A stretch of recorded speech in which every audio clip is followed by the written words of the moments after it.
Ти в нас будеш третя. Привіт. Третя. Ти будеш четверта. Я собі на підбірці, на наш роздрібний садовий центр, збираю рослинки. 4. Так, тут у нас, секундочку.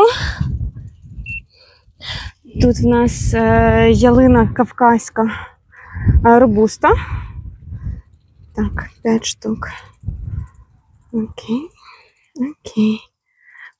У мене на площадці таких ще немає. Так що підбираю, підзбираю, щоб щось було гарненьке і швидко, щоб була можливість швидко надати фото.